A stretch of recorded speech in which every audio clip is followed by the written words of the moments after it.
Hi guys, Trev here. Welcome to the lockdown guitar lessons, and I just want to do the first one just to get some very basic classical guitar sort of techniques. So some of you who I teach already will have done this quite a lot, but it doesn't hurt to refresh.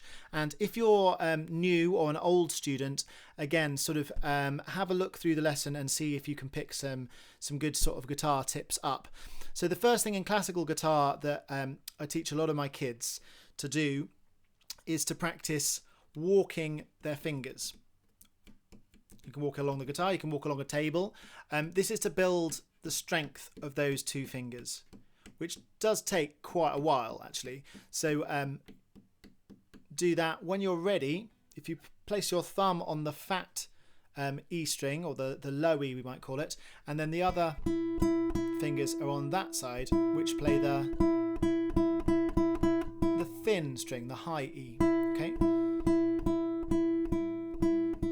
so I imagine it a bit like legs walking, or you could do running, or you could do hopping, hop, hop, hop, like that.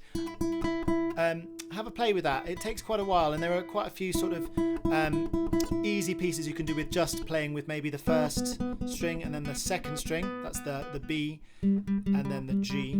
So you can kind of try and practice going between them.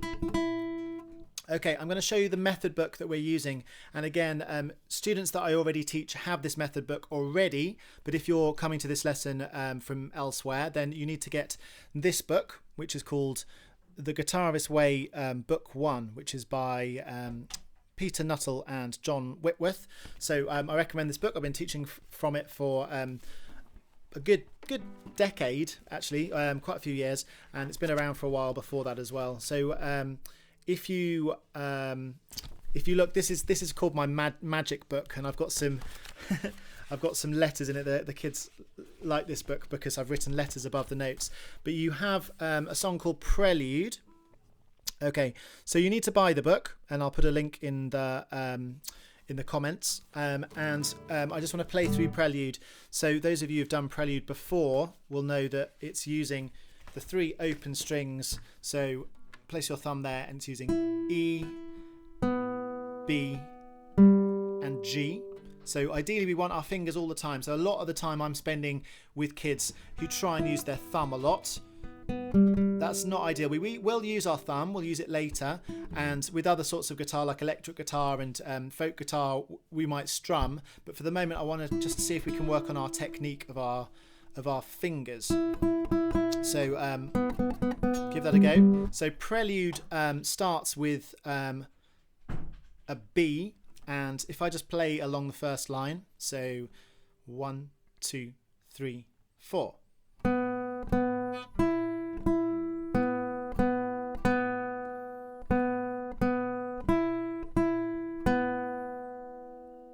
So that's the end of the first line. Let's try the second line, and it starts on a G.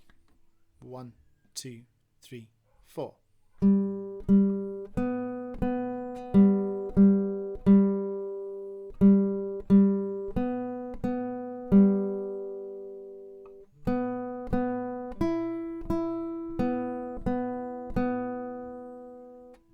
Okay, so that's the end of the second line, and if we get ready for the third line, which starts on a B. 1, 2, 3, 4.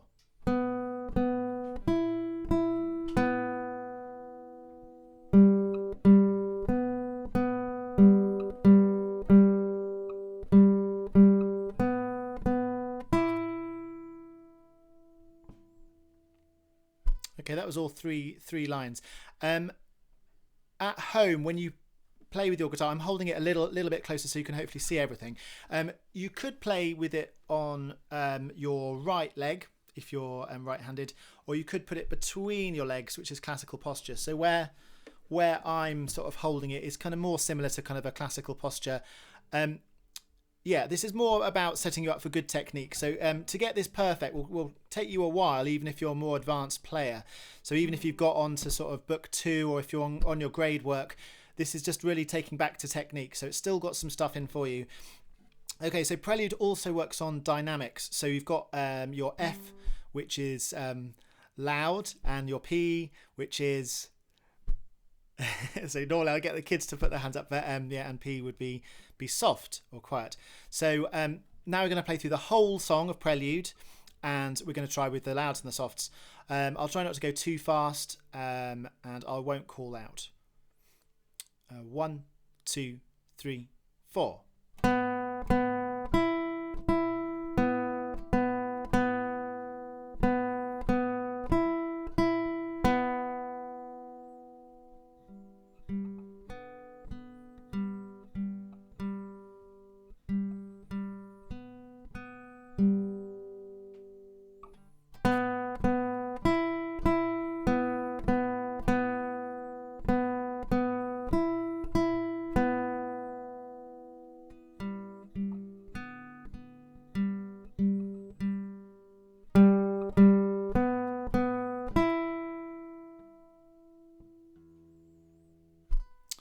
Okay, so hopefully you could hear a difference between the loud and the soft, which was basically where I was pushing harder for loud or pushing gently for soft. But in your own room, you'll be able to hear that more than through the internet, I think. Okay, I am going to do a couple more things for this first lesson. So again, if you look in the back of your Guitarist Way book, there is something called daily scales at the back of on page 15. Okay, so daily scales, you can see there's one at the top called G major.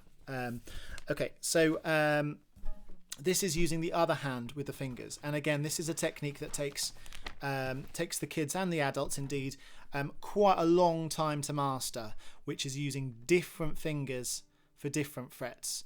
So ideally, if it's on the first fret, you'd have your first finger. If it's on the second fret, you'd have your second finger. And if it's on the third fret, you'd have your third finger. And if there was one, there isn't in this piece, fourth fret would be fourth finger. So you've kind of got this kind of mobility with all of your fingers. When a student starts, they'll often try and do this sort of thing. So they're moving their hand a lot, and they're using their thumb. So it's a lot of work, a lot of practice to try and use your fingers in that hand and to use different fingers in this hand. Anyway, so G major scale, I'll just play it for you first. So it starts on G.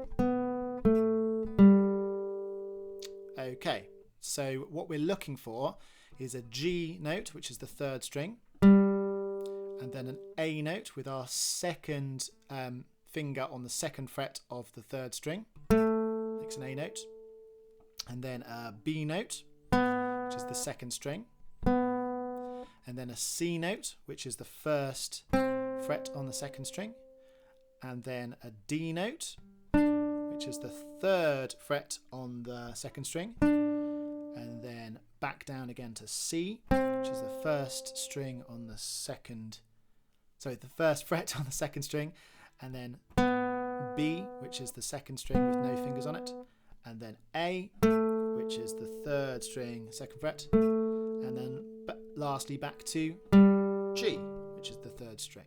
Okay, so it's a technique that you can practice on your own at home. They say daily scales, so when John made the book, daily scales means every day.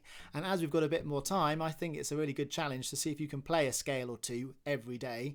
Your fingers will be very, very strong and good if you do a scale every day. Yeah, daily scales, why not? So let me play it and see if we can do it together. It actually plays twice, so let's try that. 1, 2, 3, 4.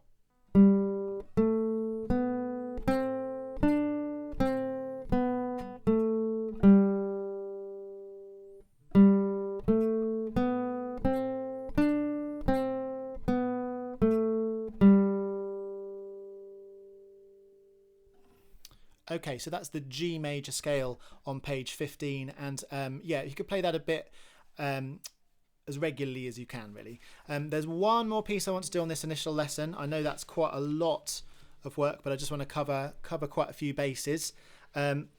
So I want to do a song called Chinese Tune for our good friends in China. And this book is a lovely book because it has lots of different countries. You've got the Dutch folk song, you've got the German folk song, you have kind of all sorts of songs from all around the world and around Europe. So I really like the book because of that. But this particular one called Chinese Tune is on page 6. So you can see with my magic book, I've got some letters on it to help out. In terms of the students that I teach, letters are good to kind of like speed you up a bit. Eventually you need to rub them out because you need to look at the notes and not the letters. Adults sometimes need a combination too. So put a few letters on, rub them out when you're used to it, but certainly we want it to be fun. We want you to be playing. So if you put letters above, so here we've got D, D, D, D, B, B, B, B. You might want to just put one D at the top and then one B, for example. See how you get on. Do write comments if you want to about that. But taking the letters off is another stage that some kind of more advanced kids can start doing. You can start going back to some older pieces and maybe rub out some of the letters. See if you can play it without letters. See if you can play it just looking at the notes. See if you can do it from memory as well. That's another test. But anyway, so Chinese Tune on page 6. So if we could start getting our D with our third finger, and a lot of my time at school is spent saying third finger on D because virtually all the kids want to use their strongest finger. They want to use their strongest finger, but really we want to use our third finger because of technique. We're going to try and do like in the G major scale, using all of our fingers. Third finger on D, okay? And if I play through one line at a time, so 1, 2, 3, 4.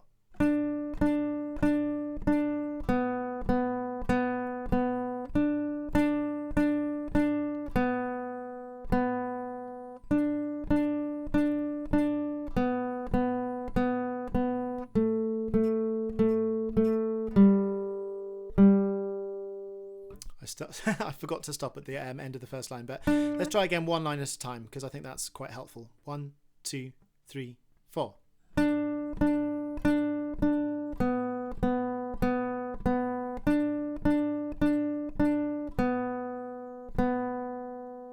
So that's the end of the first line, and then the second line, 1, 2, 3, 4.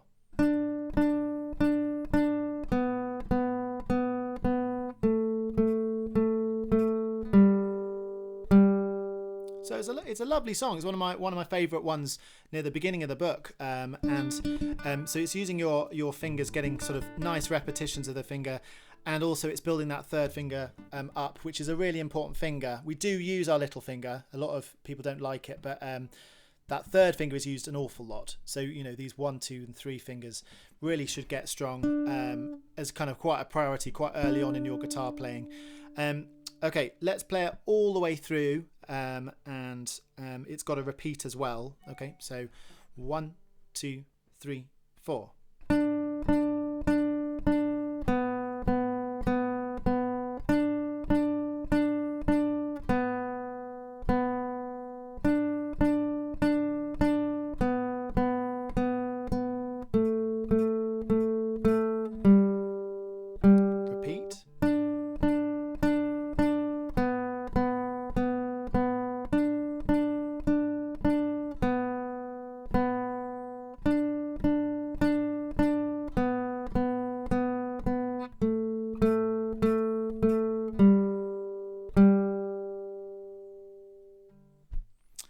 Okay, and just to finish off with, I'm going to play the accompaniment, which is the bit below it, okay, in your book, so piece number 16.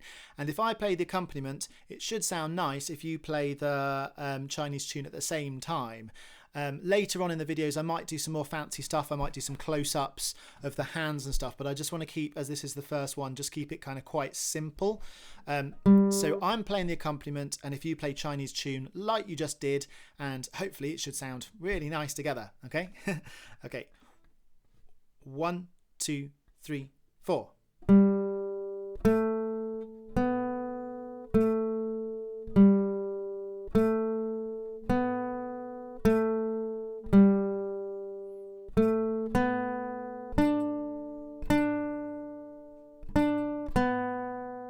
repeat.